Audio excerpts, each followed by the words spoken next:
Okay. The science of self-realization. Soul research. Srila Prabhupada writes a letter to noted cardiologist Dr. Wilfred G. Bigelow. The central question, you say, is, where is the soul, and where does it come from? That is not difficult to understand. In 1968, speaking before a gathering of students in Massachusetts, Srila Prabhupada points out an important lag in technological research.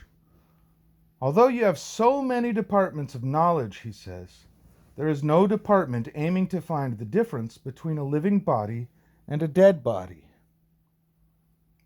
Although advanced in understanding the mechanical workings of the physical body, modern science gives but little attention to studying the spiritual spark that animates the body.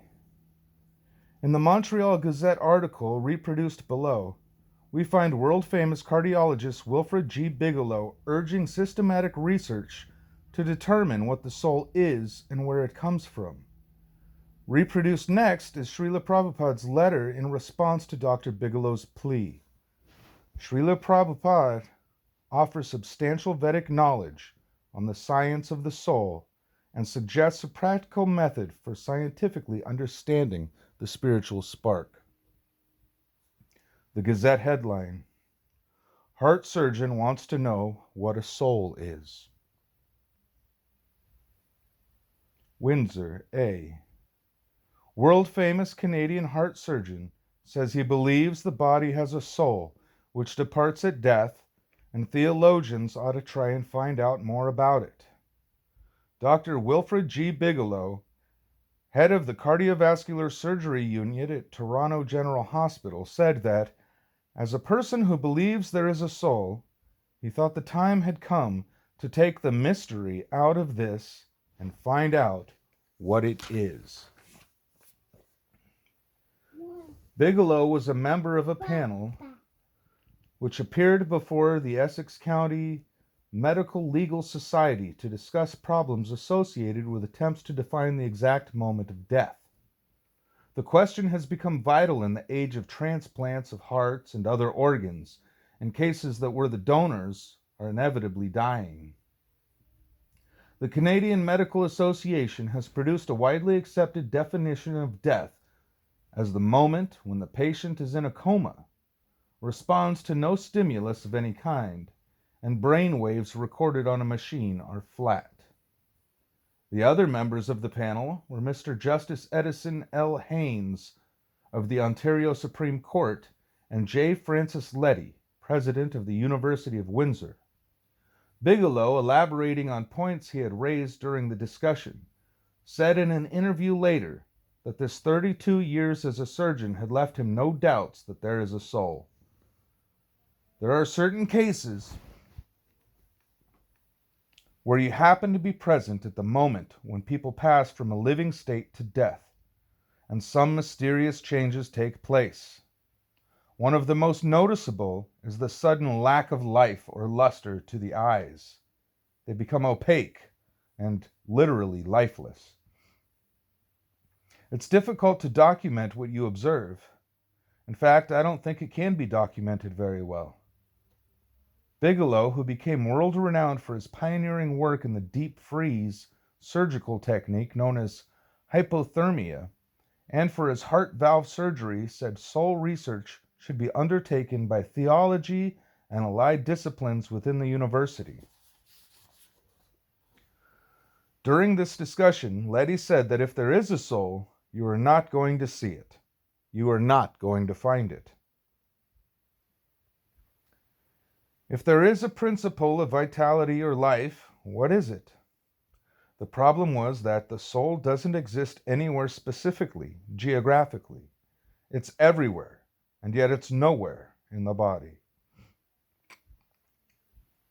It would be nice to start experimenting, but I don't know how you are going to get on any of these things, Letty said.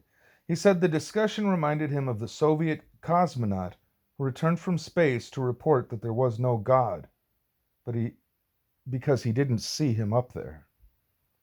Maybe so, said Bigelow, but in modern medicine, when something was encountered that could not be explained, the watchword is discover the answer. Take it into the laboratory. Take it somewhere where you can discover the truth. The central question, said Bigelow, was, where is the soul, and where does it come from? Srila Prabhupada gives the Vedic evidence. My dear Mr. Bigelow, please accept my greetings. Recently, I've read an article in the Gazette by Ray Karelia entitled Heart Surgeon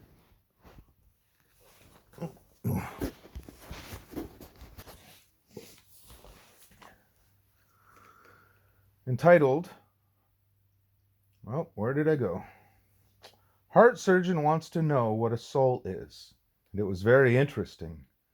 Your comments show great insight, and so I thought to write you on this matter. Perhaps you may know that I am the founder Acharya of the International Society for Krishna Consciousness. I have several temples in Canada, Montreal, Toronto, Vancouver, and Hamilton. This Krishna consciousness movement is specifically meant to teach every soul his original spiritual position. Undoubtedly, the soul is present in the heart of the living entity, and it is the source of all the energies for maintaining the body. The energy of the soul is spread all over the body, and this is known as consciousness. Since this consciousness spreads the energy of the soul all over the body, one can feel pains and pleasures in any part of the body.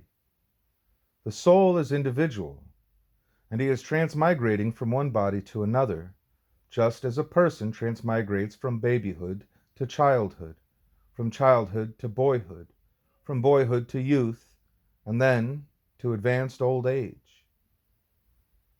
Then the change called death takes place, when we change to a new body, just as we change our old dress to a new dress. This is called transmigration of the soul.